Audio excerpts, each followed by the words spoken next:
Welcome back. I'm Dr. Cheek and I'm a licensed clinical psychologist, and today we really need to talk. And today what we really need to talk about is this concept of happiness, or the happiness myth. We tend to talk about happiness as if it's this universal concept that we all see the same way or that we all experience the same way. And unfortunately, happiness is not. Happiness itself is a vague term that we sometimes utilize to kind of say, I want to feel fulfilled, or I want to feel hopeful, or I want to feel some sense of completeness or wholeness in my life that I'm not feeling right now. But we use happiness as a term to kind of define that wholeness, that sense of completeness, to counteract that emptiness that we sometimes feel. Now, for me, I deal with goals every day. I deal with working with individuals trying to set treatment goals almost on a weekly basis or sometimes on a daily basis, depending on how many new clients I have. And the one goal that I find the most intriguing and I get a little bit excited about is this goal of, I just want to be happy. And when someone comes into my office with that being their treatment goal, my first question to them is, what does that mean? How do you define happiness? What does happiness look like? How will we be able to tell when we've achieved that goal? And what's keeping you from reaching that goal right now?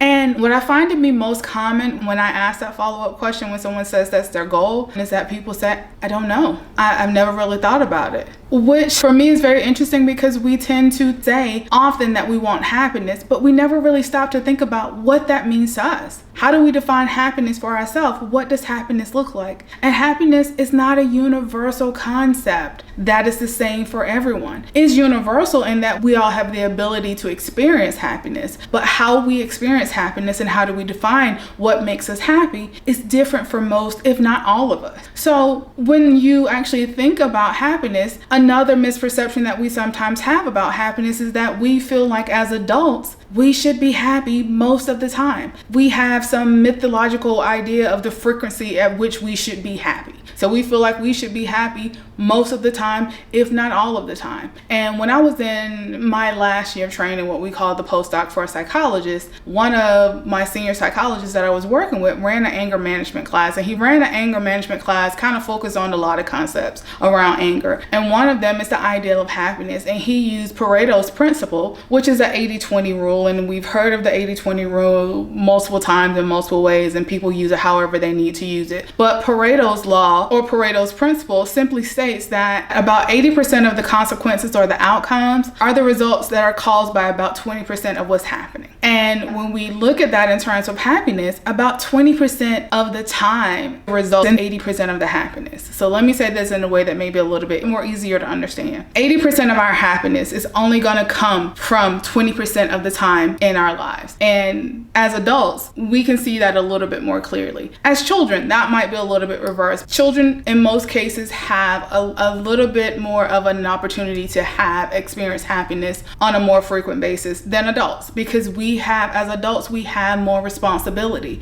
We sometimes feel like 80% of our time should be spent feeling some level of happiness and 20% dealing with the mundane reality of adulthood. When in actuality, that particular concept is flipped. About 80% of our time is spent dealing with the mundane things of adulthood, like going to work, like paying bills, like being a responsible parent, being a responsible spouse, being a responsible adult, following laws that we don't always want to follow, making what we consider the right decision. That is adulthood, and about 20% of adulthood is spent with some level of happiness. And those are the spurts of happiness that's interspersed throughout the day. Now, could that 80% of the things that we have to deal with as adults be considered a part of the happiness? Yes. Throughout this process, I have had many clients that find doing housework or doing chores or doing yard work as a source of happiness for them. Laundry is not a source of happiness for me at all, but that is a source of happiness for some people. So even when we have to deal with the 80% of life as an adult and dealing with the mundane task of being an adult, it still has the ability to intersperse some happiness. But sometimes we are looking for the happiness that comes from like running in a field of daisies or having this overwhelming sense of elatedness or joy, or just feeling this burst of happiness that come with those times, like having a child or getting married or getting a promotion or buying a new car or signing for a new house. Those are those interspersed 20% times of our happiness that we sometimes overlook because we're looking for that to be the constant, what happens for us most of the time, when in actuality, as an adult, most of your time is going to be spent doing the mundane adult task. And it's only mundane because it really gives us no good feelings or no bad feelings. It's just what it is. It's just the things that are a part of life that we have to do to continue to have those happy moments interspersed in adulthood. And it's not going to be spent focusing on the things that causes us or interjects in our lives some level of happiness. So does that mean we're miserable? No, it doesn't mean that we're miserable, or it could mean that we're content. I love the work that I do. I love being a psychologist. I love my job, but my job also starts early in the morning, and I have never been a morning person. So although I love the work that I do, I am rarely happy when I have to wake up at 7 a.m. in the morning to get that day started. Sometimes I have to wake up earlier, and I'm even less happy about that. But it doesn't take away from the fact that I enjoy the work that I'm doing. And again, it's still work. So even though I enjoy it, it is still work. It still requires effort. Doesn't mean I'm not happy. Doesn't mean I'm not content. Doesn't mean I don't enjoy what I'm doing, but it does require some level of work. And I'm not going to always be excited or happy or elated to do it. There are going to be some days where that feels challenging to me. And that's what I need us to get to some understanding with when we think about and talk about and want to focus so much on happiness, is that we have happiness in our lives, but we ignore those moments of happiness because we expect that those moments will continue for longer than they're probably going to continue. And our lives fits Pareto's principle to a T. About 20% of our time as adults is going to account for 80% of our happiness. So there are things that we're going to have to deal with in life that doesn't make us sad, doesn't make us miserable, are just the mundane things of adulthood that doesn't actually also always come with this happiness. And this is why we call it a happiness myth, because we have this misperception that we are supposed to be happier or happy 90% of our day with 10% dealing with adulthood. But in actuality, about 20% of that day, you're probably going to have those moments of happiness interspersed throughout. It may look like getting something for lunch that you really wanted. It may look like getting that phone call that you've been waiting on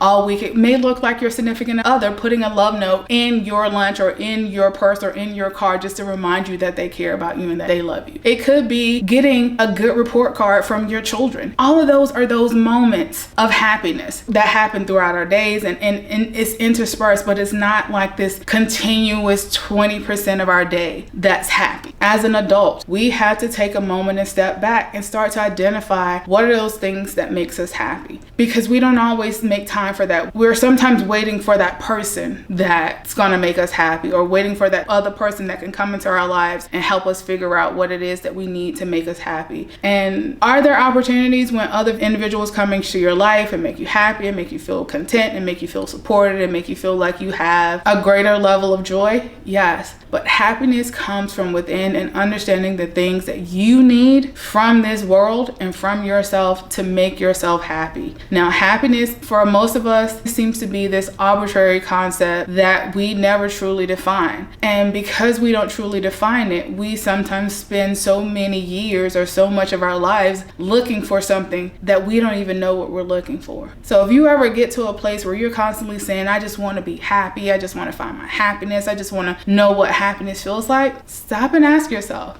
what would happiness look like for me? What could happen or what needs to happen in order for me to be happy? How do I get to a place where I'm feeling some level of happiness, whether, again, because we know emotion exists on a continuum with differing levels of intensity, what would it look like for me to feel content? What would it look like for me to feel content in the space that I'm in right now? What would it look like for me to feel overjoyed? What would it look like for me to feel elated? What would it look like for me to simply feel happy?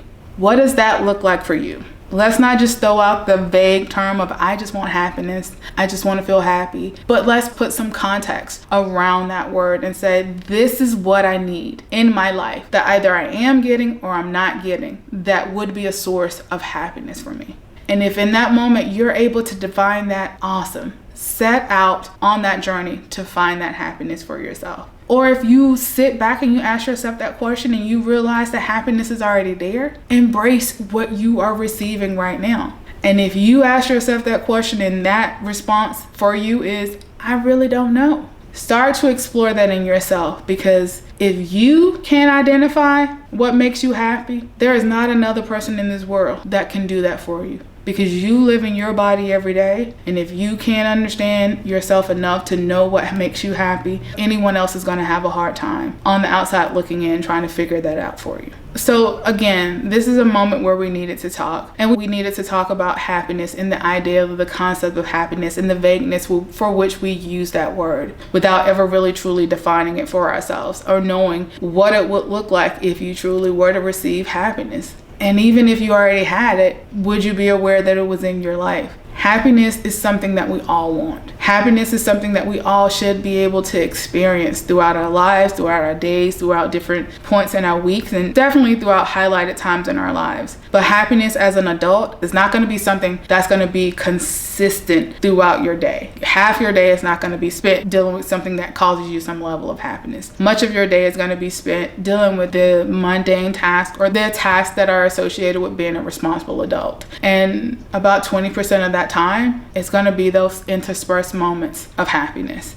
Learn to embrace those moments of happiness and to appreciate those moments of happiness and not dismiss those moments of happiness and say, why can't I feel like this all the time? You can't feel like that all the time because you are an adult and we have things that we are responsible for. And that responsibility kind of takes away from the happiness sometimes, because sometimes it requires us to put some effort and some work into something that we're doing. And I don't care how much you enjoy the work that you're doing, it is still work and it still requires some level of responsibility. And it may bring you some source of happiness, but you don't feel that happiness that it always seems like we're in search of. So ask yourself those questions. In this moment, this was the installment of We Need to Talk. I hope you've taken something from this video today that could be helpful for you, that is helpful for you to find a fulfilling and hopeful life moving forward. As always, please feel free to jot down any thoughts, questions, or comments you have below. As always, I thank you for taking the opportunity to listen, and I'll be seeing you again very soon. Thank you.